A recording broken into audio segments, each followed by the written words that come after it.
مونږ ته بله ورځ هم چا ووایي چې د مفتي ندیم صاحب چې دی حفظه الله هغه د په سوات کې چې کوم ماشوم د کاري صاحب هغه ظالم هغه چې کوم په والو باندې شهید کړو نو مونږ ته بله ورځ چا ووایي چې مفتي ندیم صاحب د هغه والد صاحب لتلی دی او باقاعده د هغه والد صاحب چې کوم دی دا ویلي دي چې یاره مفتي ندیم صاحب راغلی دی نو په هغې کې بیا خلکو د دې باره کې ډېر زیات خبرې اترې شروع کړې چې لکه هغې باقاعده هغه پورس دا رنګ ورکړی چې لکه مفتي ندیم صاحب چې دی نو هغه د دې په صلحه کې تللی دی او د دې والد صاحب چې کوم دی ایاز د دې شهید ماشوم د والد صاحب چې دی د هغه او دا کوم ظالم کاري چې دی د جیل کې چې دی نو د دې په منځ کې د صلحې دپاره تللی دی نو دې خلکو دا رنګ ورکړه خو یاد ساتئ ګوره دا خبره داسې نه ده دا اصل کې هغه والد صاحب چې دی هغه بیا د دې وضاحت هم کړی دی چې یاره زما لکه زه دومره په ټینشن کې یم د خپل بچي د دې مرګ د وجې نه او ډپریشن کې یم چې ما ته دا پته نه ده لګېدلې چې یاره دا ما ته پته نه لګي چې ماله څوک راځي او څوک نه راځي نو هغه وی چې د شاعت التوحید چې کوم مولانا جمشید صاحب دی وی هغه ماله راغلی دی دلته خو ما به خلکو ته وی چې یاره ماله مفتي ندیم صاحب راغلی دی او بیا یاد ساتئ ګورئ هغه تصویران هم موږ ته ملګرو راولېږل چې کوم مولانا جمشید صاحب دی هغه تللی دی او سره چې کوم د سوات هغه ایم پی ای دی یا ایم این ای دی فضل حکیم صاحب هغه هم ورغلی دی هغه هم په هغې کې ناست دی او د شهید چې کوم دا ماشوم دی د والد صاحب سره ناست دي او بیا د دې نه مخکې یو کال نیم مخکې داسې واقعه راغلې وه غالبا یا دا کاري و یا هر یو کاري و هغه هم دغه شان څه مسله راغلې وه په هغې کې پولیسو ته خبره رسېدلې وه نو بیا پکې د علما کرامو په منځ کې منډې تړلې وهلې وې او بیا هغه خبره چې ونه هغه صلح یې وروستې او بیا صلح پکې شوې وه نو زه تاسو ته دا خبره کوم چې ګورې دا خو مفتي ندیم صاحب حفظه الله طرف ته منسوب کول غلطه خبره ده او بل لارې چې دا څه بده خبره نه ده مفتي ندیم صاحب د دې په باره کې باقاعده ویډیو هم ریکارډډ شته دی هغه باقاعده د دې مذمت کړی دی باقاعده د هغه کاري چې کوم دی وایي چې هغه ته سخته نه سخته سزا میلو شي باقاعده اپیل یې کړی دی څومره چې زمونږ اداري دي د هغې نه نو د هغه باقاعده په ریکارډ باندې هر څه موجود دي او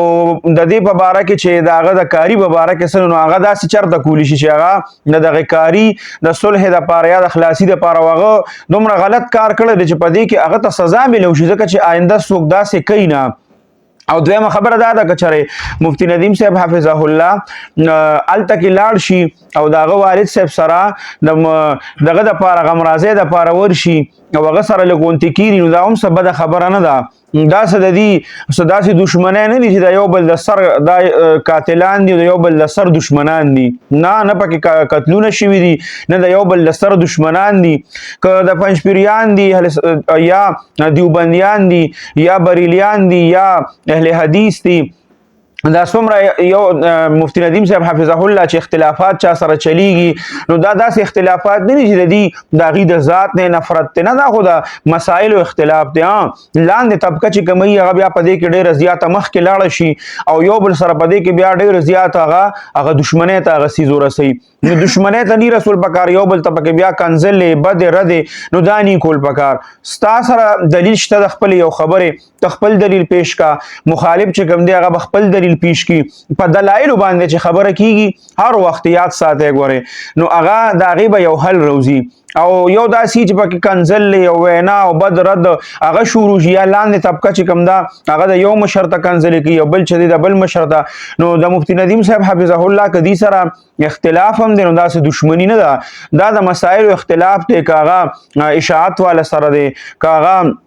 غیر مقلدینو سره دی که هغه بریلیانو سره دی هغه خو زمونږ د ټولو خپل منځ کې اختلاف شته دی خو د هغې د ذات نه مونږ انکار نه کوو نو چېرې دې له دا خلکو دا رنګ ورکړی دی چونکې هغه والد صاحب د مفتي ندیم صاحب حفظه الله نوم اخیستی و نو که چېرې هغه هلته تلي صرف هغه سره د دعا دپاره ورغلي یا د غمرازۍ دپاره والد صاحب ورغلي هم داسې غلطه خبره نه وه خو تر اوسه پورې دا معلومات نشته هغه نه دی ورغلی مفتي ندیم صاحب او بیا د هغه والد صاحب چې دی دا کومه طالب علم چې د شهید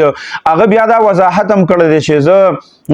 دومره ډپریشن کې یم چې ما ته دا پته نه ده لګېدلې، اوس هم ما ته پته نه لګي یاره په رشته دارانو کې څوک لاړه څوک راغله څوک ځي څوک راځي، د دې ما ته پته نه لګي، زه دومره سخت په ټینشن کې یم. نو هغه بیا وروسته وضاحت کړی او بیا وروسته هغه تصویران هم راغلي دي چې دراصل هغه چې د هغه ځای هغه فضل حکیم صاحب سیاسي سړی دی هغه تللی دی او ورسره چې کوم دی نو شاعت التوحید چې کوم مولانا جمشید صاحب دی هغه ورغلی دی د هغه دپاره. نو که چېرې د دعا دپاره ورغلي نو ډېره ښه خبره ده، خو که چېرې دا د صلح دپاره ورغلي نو یاد ساتئ ګورئ که چېرې دې کې مخکې هم دا وي چې د کاري نه داسې مسله راغلې وه په هغې کې هم د شاعت التوحید چې څومره علما کرام دي هغوی پکې منډې ترړې والې نو معمولي مسله داسې راشي چې هغې کې سړی صلح وکړي نو هغه ښه خبرې، خو داسې مسله چې لکه په والو باندې طالب علم شهید کول او دومره بیا د مرګ نه بعد د هغه بې حرمتي کول او یو ماشوم کتره او د هغه للتې ورکول او هغه ته کنځلې کول د مرګ نه بعد، نو زه خو وایم چې د دې دته د عبرتناکه سزا نه میلو شوې. خو یو خبره په دې کې دا ده چې اکثر خلک په دې کې هم کنفیوز دي او باقاعده چې دی نو په دې باره کې لګیا دي یو خبرې هم کوي چې یاره دا مجرم چې دی وی مونږه دا کاری نیولې دی او ورسره هغه بل زوی دی یا هر څوک چې دی هغه مونږ نیولې دی یا ورور دی، نو بیا تر اوسه پورې لکه دی میډیا ته نه دي راغلی، دی عدالت ته پیش شوي دي نو په لاره هم چا نه دي لیدلې څه هېڅ قسمه ویډیو نه ده راغلی چې کوم وخت کې د دې وی نن عدالت ته پیش شو 2 ورځو ریمانډ نو هغه صرف د پولیسو بس هغه د غیر اغستې ویډیو نور پکې څوک نه دننه. نو آیا د دې هم معلومات پکار چې په عدالت کې دا کاروایي روانه څنګه ده او کم ځای ته ورسېده او تر اوسه پورې دا ولې دومره لکه یو صفا کیس دی دا ولې دومره سسته روانه ده. نو یو خو دې کې دا ده چې دا که دې له دا خلک دا رنګونه ورکوي چې پلانکې په صلحه کې راغی او پلانکې په صلحه کې راغی او هغه چې کوم دی نو د روغې جوړې خبره اتره شروع کړې ده. نو یاد ساتئ هسې نه دې سره د هغې غریبانانو کوم چې د طالب علم شهید والد صاحب د هغې دا کیس کمزوري نه شي، نو د دې د وجې نه د داسې قسمه خبرو نه تاسو ځان ساتئ چې تاسو ته د یو خبرې تحقیق نه میلو شوی ده. مفتی ندیم صاحب د خبرې له ډېرو خلکو هوا ورکړه خو باقاعده د هغه والد صاحب په خپله دا ویلي دي چې نه زه په ډپریشن کې وم او هغه مفتی ندیم صاحب نو او مفتی ندیم صاحب کتلې مو غم راځي نو څه بده خبره نه ما تاسو ته ویل دي په خپل منځ کې داسې څه دشمنۍ نه دي چې یاره یو بل نه مرګونه کړي دي او د یو بل له سر دشمنان دي، نه داسې نه ده که لاړم شي یو بل له غمرازو له ځي یو بل له دعاګانو له ځي، دا خو صرف علمي اختلافات دی په منځ کې هغه اختلافات چلیږي او دا به تر قیامته چلیږي د دې علماو په منځ کې. نو یاد ساتئ چې تاسو ته تر څو د دې صحیح خبره نه رارسېدې تر هغې پورې تاسو داسې قسمه خبرو له او داسې قسمه خبرونو له هوا مه ورکوئ. دې کې هېڅ قسمه حقیقت نشته دی چې مفتی ندیم صاحب حفظه الله د هغې د صلح یا د روغې په باره کې تللی دی دا کاري صاحب او د هغه د خاندان د کوم چې د طالب علم شهید دی د هغه خاندان دی والد صاحب دی د هغې سره د روغې جوړې خبره په باره کې نو نه هغه بلکل نه لیدلې. البته ما تاسو ته وي چې د شاعت توحید چې کوم عالم دی مولانا جمشید صاحب او د هغه د سیاسي چې کوم کسان دي فضل حکیم صاحب دی او نور هغې تللي دي نو اوس پته لګي نه چې دعا له ورغلي دي